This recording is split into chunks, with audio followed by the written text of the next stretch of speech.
안녕하세요, 훈이입니다. 오늘은 제 두 번째 시네우프인 시넬로그 25를 리뷰해 보도록 하겠습니다. 일단 시네우프는 이 FPV 드론의 종류 중에 하나예요. 프리스타일과 레이싱보다는 부드러운 비행에만 초점을 둬서 만든 그런 드론을 시네우프라고 합니다. 시네는 시네마틱에서 따온 거고 후프는 마이크로 드론을 후프라고 부릅니다. 그래서 시네마틱한 샷이나 실내 샷을 찍기에 최적화되어 있는 드론이에요. 이 프로펠러 크기는 보통 2.5인치나 3인치, 3.5인치 프로펠러들을 쓰고요. 이렇게 프로펠러 가드가 있는 게 대부분입니다. 그럼 이 개벌시에서 만든 시넬로그 25 평이 너무 좋아가지고 고민하다가 저도 구입을 하나 했습니다. 일단 저는 뱅굿에서 구매를 했고요. 가격은 370불 정도 냈습니다. 환율 계산하면 43만원 정도 하고요. 보시면 이렇게 리시버 종류를 고를 수 있는데 저는 가장 신호거리가 긴 TBS 크로스파이어로 구매를 해줬습니다. 여러분도 웬만하면 신호 잃을 걱정이 없는 TBS 크로스파이어로 구매하시길 추천드려요. 물론 조종기에 TBS 크로스 모듈을 사서 붙여야 하지만 바인딩도 쉽고 한번 구매할 때 몇만 원 더 내서 가장 좋은 걸로 사는 게 저는 충분히 가치가 있다고 봅니다. 실내용으로 산 드론이니 주변 환경에 간섭을 덜 받는 디지털 버전으로 구매를 했고요. 아날로그 TBS 크로스파이어 리시버 버전으로 구매하신다면 가격은 220불,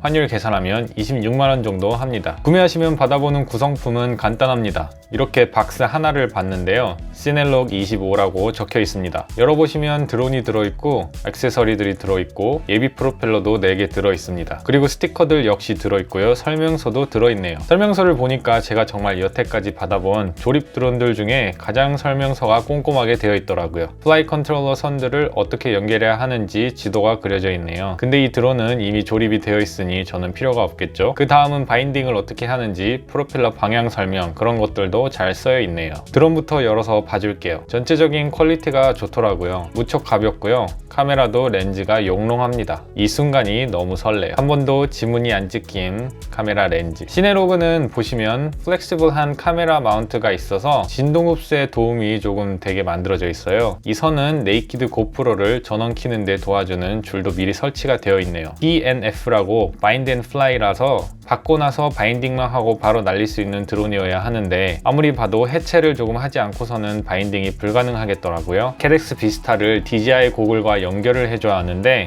캐덱스 비스타 바인딩 버튼을 누르려면 드론 해체를 간단하게 해줘야겠습니다. 그럼 여기서 빠른 설명. 이 캐덱스 비스타란 이 드론이 보는 비디오를 DJI 고글로 전송해주는 그런 시스템을 맡고 있는 부품을 얘기합니다. 캐덱스 비스타 또는 DJI 에어 유닛 이렇게 딱 두 개의 제품이 현재 시장에 있는데요. DJI사의 에어 유닛은 구하기도 힘들고 크기도 좀 더 크고 가격도 더 비싸서 많은 드론들에 캐덱스 비스타가 설치되어서 나옵니다. 이는 디지털 드론만이에요. 그래서 드론 구매를 하실 때에도 캐덱스 비스타라는 글귀가 보인다면 그 드론은 디지털이라는 뜻이겠죠. 아날로그 드론은 비디오를 전송해주는 시스템을 BTX라고 하는데 이는 디지털과 다르게 종류가 정말 많아요.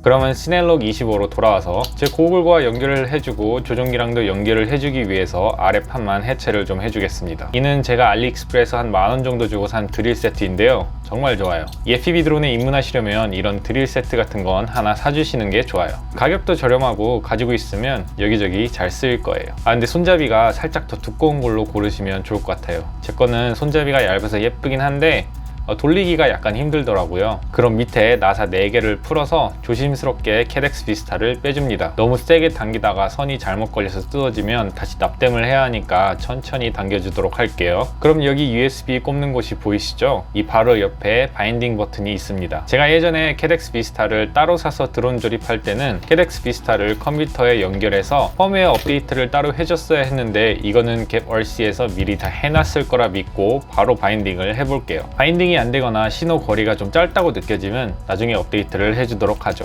그리고 바로 DJI사의 고글 V2 전원을 켜줍니다. DJI사의 전원 키는 방식은 전원 버튼을 한번 짧게 누르고 그 다음 바로 길게 눌러주는 겁니다. 드론 전원도 켜줘야 하니까 사이스 배터리도 준비해 주시고 드론에 연결을 해주도록 합시다. 그리고 고글에 보시면 빨간 버튼이 있는데 2번 길게 눌러주도록 합니다. 그럼 삑삑거리는 소리가 들리기 시작할 거예요. 바인딩 모드에 들어가게 된 겁니다. 그때 드론에 있는 캐덱스 비스타 바인딩 버튼을 눌러주도록 합니다. 바인딩 버튼은 USB 잭 바로 옆에 위치해 있습니다. 그럼 연결이 바로 될 거예요. 연결이 안 될 시에 고글과 드론 둘 다 소프트웨어 업데이트를 해줘야 합니다. 이는 제 드론 제작 영상 영상에서 더 자세하게 보실 수 있습니다. 네, 고글을 통해서 잘 보이네요. 그럼 바인딩이 성공했습니다. 저는 배터리를 드론에 이렇게 꽂았을 때 장기간 켜놓지 않으려고 항상 노력을 합니다. 그래서 배터리를 빨리 빼줄게요. 드론이 날고 있으면 바람 때문에 이게 식어서 괜찮은데 드론이 날고 있지 않을 때 배터리 연결이 되면 캐덱스 비스타가 너무 뜨거워져서 고장이 날 수도 있거든요. 그래서 이렇게 바인딩을 할 때는 최대한 빨리 해주고 다 끝나면 바로 전원을 꺼주려고 항상 노력을 합니다. 아니면은 시간이 좀 걸리겠다 싶으면은 드론 바로 옆에 미니 선풍기를 틀어서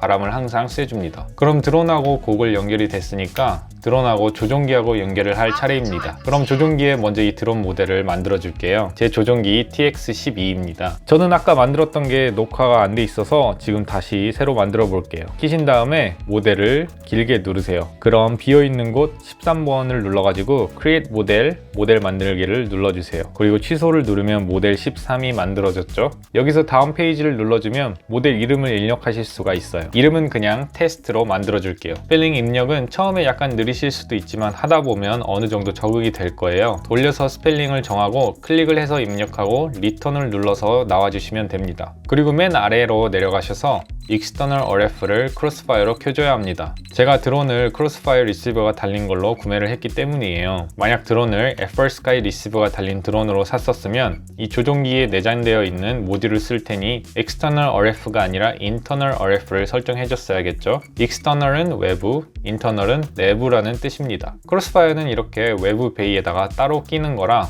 외부로 치는 거예요. 그럼 다음 페이지 4로 넘어와서 플라이 모드를 설정해 줄게요. 일단 ARM을 설정해 줍니다. ARM은 모터를 킨다 라는 뜻인데요. 드론에 시동을 거는 걸로 생각하시면 됩니다. 이름에 ARM을 넣어주시고 스위치로 가셔서 클릭하시고 스위치를 움직이면 입력이 되실 거예요. 저는 SE 스위치에 설정하니까 SE 화살표가 아래에 오게 스위치를 당겨주세요. 스위치는 마음에 드는 곳 다른 곳에 설정을 하셔도 됩니다. 그럼 RTN을 눌러서 뒤로 가주세요. 그럼 플라이 모드 아크로 모드를 넣어줄게요. 제가 가장 많이 쓰는 모드인 아크로 모드입니다. 묘기 비행이 자유롭게 가능해요. 스위치로 가셔서 스위치 SP 맨 위로 올려줍니다. 화살표도 위로 향하고 있죠. 이 화살표 모양을 맞춰서 설정을 해주세요. 그럼 다시 리턴으로 뒤로 가주세요. 그 다음 앵글 모드를 넣어줄게요. 이 모드에서는 드론을 뒤집는 묘기 같은 게 불가능하지만 좀 더 안전한 모드예요. 완전 처음 시작하시는 분들은 앵글 모드로 시작하셔도 좀 도움이 될 거예요. 스위치로 내려가셔서 스위치는 SP 아래로 내려줍니다. 그리고 이렇게 뒤로 나오시면 여기 화살표가 아래를 향하고 있죠. 중복이 없어야 합니다. 그 다음 마지막 모드는 호라이즌 모드인데요. 편의상 HORI까지만 입력을 할게요. 앵글 모드와의 비슷해서 자유로운 비행은 아니지만 어느 정도 뒤집는 것까지는 가능해요. 근데 저는 거의 아크로만 씁니다. 그리고 스위치는 SP 중앙으로 설정해 줄게요. 화살표 말고 짝대기가 있죠. 이 화살표 모양이 중요하니 잘 설정해 주셔야 해요. 스위치들은 자신이 편한 부분에 설정을 해 주셔도 돼요. 그 다음 페이지로 넘어가서 인풋들을 넣어 줄게요. ARM을 다시 넣어주고 소스에다가 아까 ARM 할 때 쓴 스위치 SE를 넣어주세요. 이거는 스위치를 어떤 걸 쓰는 건지 넣어주는 거니까 아까처럼 화살표 방향은 중요하지 않고 그냥 같은 스위치만 설정을 해주시면 돼요. 그럼 설정을 다 했으면 리턴으로 뒤로 나와주세요. 그 다음 아크로, 앵글, 호라이즌 모드 이 세 개가 플라임 모드들이었죠. 이 모든 플라임 모드가 스위치 B로 했었으니까 이름을 모드로 해주고 스위치 B로 설정을 해줍니다.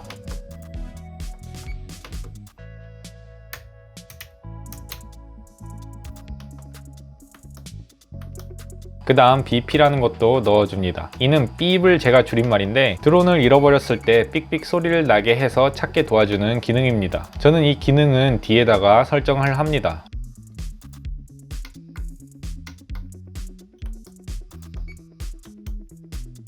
그 다음은 터틀 기능입니다. 거북이라는 뜻이죠. 드론이 추락해서 뒤집혔는데 내가 갈 수 없는 건물 옥상 같은 곳이다 그러면 이 기능들로 드론을 다시 뒤집어서 비행해서 올 수 있는 기능이에요. 근데 이 드론은 묘기용이라기보단 시네우프라서 사실 충돌해서 뒤집히는 일이 거의 없겠죠. TR은 C에 설정을 해줄게요.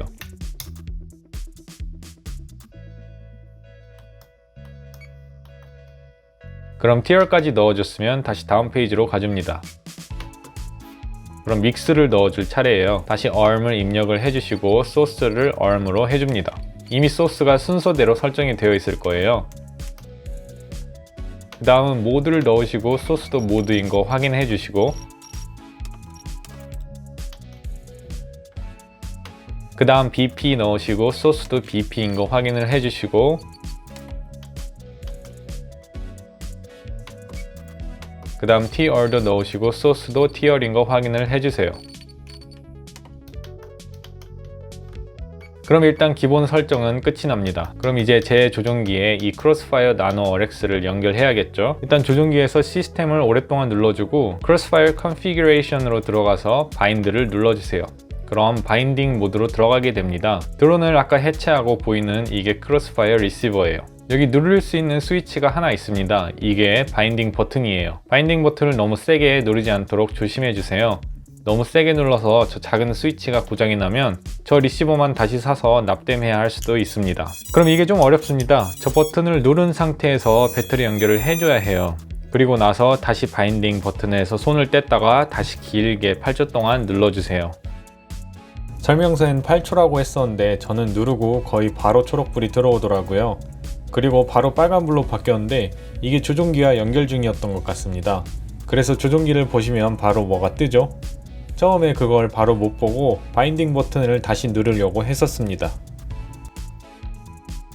그럼 조종기에서 업데이트 할 거냐고 물어보면 그렇다고 확인을 눌러주세요. 그럼 이렇게 업데이트가 시작이 될 겁니다. 그럼 이걸 기다려주시면 업데이트가 끝이 나고 연결이 될 거예요.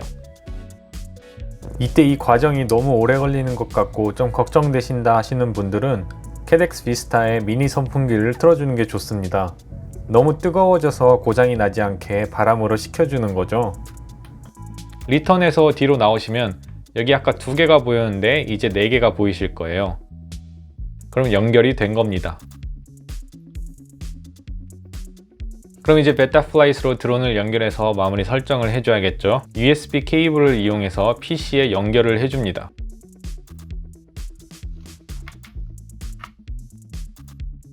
여기서 캐덱스 비스타 연결을 하는 게 아니라 플라이 컨트롤러에 연결을 하는 거예요. 그럼 먼저 연결을 하시면 이렇게 드론이 맞게 반응하나 한번 확인해 주세요. 앞에 보이는 초록 화살표가 카메라가 보는 곳이어야 해요.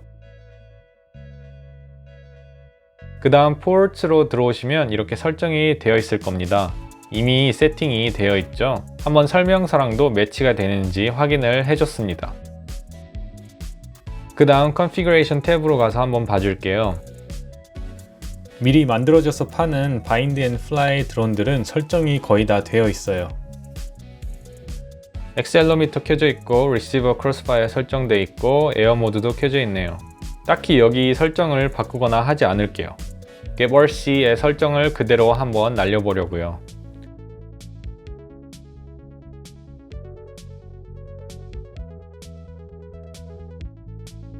파워 탭이랑 피드 튜닝 탭도 바로 넘어가 줄게요.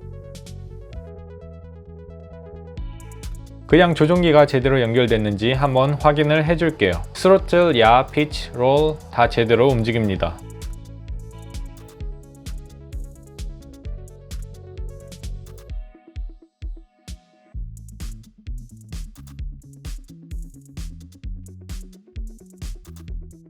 RME 스위치가 가장 아래로 되어 있네요. 근데 저희는 아까 가장 위로 설정을 했었죠. 그래서 이 노란색 바를 위로 움직여 줄게요.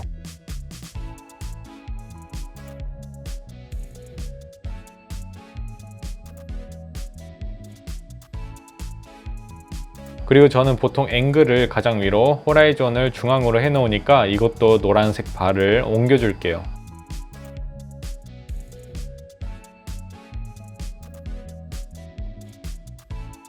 비퍼도 한번 확인을 해주시고요. 아까 비퍼 설정을 스위치 D에다가 했죠. 그럼 조종기에서 D를 누르면 이 아래 바가 위 노란색 바 안으로 들어간지 확인을 해줍니다.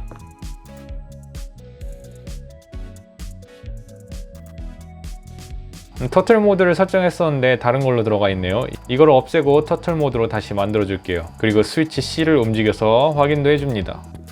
스위치 over after crash에 add range를 눌러서 추가를 해주세요. 그리고 스위치 C로 설정이 되어 있던 aux 4번으로 바꿔주시고 아래 것은 지워줄게요. 그리고 중요한 게 설정을 바꿔줄 때마다 오른쪽 아래로 가서 저장을 눌러주셔야 합니다. 그럼 모드 설정도 끝났으니 다른 탭들은 넘기고 바로 날리러 가볼게요. 처음 이륙하는데 스로틀 감도가 감이 안 와가지고 엄청 위아래로 점핑하는 게 보입니다. 그래도 한번 감을 잡으니까 조금 낫더라고요. 근데 제가 원래 하던 세팅보다는 스로틀 감도가 높아서 그래도 많이 위아래로 흔들거리더라고요. 스로틀 감도만 좀 조정을 해줘야겠습니다. 실내 비행에 대한 좋은 평가들을 너무 많이 들어와서 바로 실내 비행으로 실험을 해보고 싶었습니다. 제가 항상 실내 비행 연습을 하는 회사에 밤에 와서 배터리 한 팩을 딱 날렸는데요. 그래도 첫 비행인데 배터리 하나로 실내에서 이 정도 날린다는 게 드론이 그만큼 안정감이 있으니까 가능한 것 같습니다. 그 외에 조종감도나 신호나 소음은 딱히 크게 불편한 점은 못 찾았습니다. 실내 비행을 하기에 회사만한 곳이 없더라고요. 특히 금요일 밤에 오면 아무도 없고 너무 좋아요. 실내 비행 시 최대한 고도를 유지하려고 애쓰는데 스로틀 엑스포 값을 좀 놓으면 괜찮을 것 같아요. 그래도 아무 이상 없이 무사히 첫 실내 비행을 마쳤습니다.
그럼 이제 야외 비행도 한번 해봐야겠죠? 야외에서 날리니까 이게 정말 부드럽구나 그런 느낌들이 확실하게 더 받기 시작했어요. 묵직하면서도 부드럽게 돌아다니는 느낌이 안정감 있고 재밌더라고요. 네, 제 아파트 단지입니다. 제가 시골 쪽에 살아서 이렇게 아파트 단지에서 나오면은 바로 1분 거리에 드론을 날리기 좋은 공터가 있어요.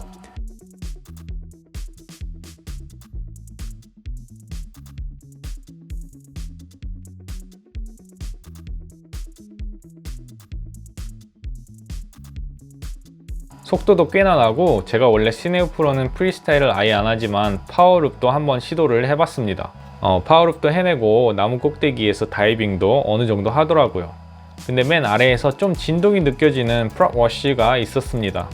그래도 이 드론이라면 바람이 많이 안 불 때 여기저기 구석구석 가보면서 재밌게 비행하실 수 있을 것 같아요. 지금 이 영상은 네이키드 고프로 8로 찍고 있는 영상입니다. 보통은 Real Steady Go라는 프로그램을 써서 비행 영상을 부드럽게 만드는데 이 드론으로 찍은 영상은 스테빌라이징을 하지 않은 영상도 아주 부드러웠습니다.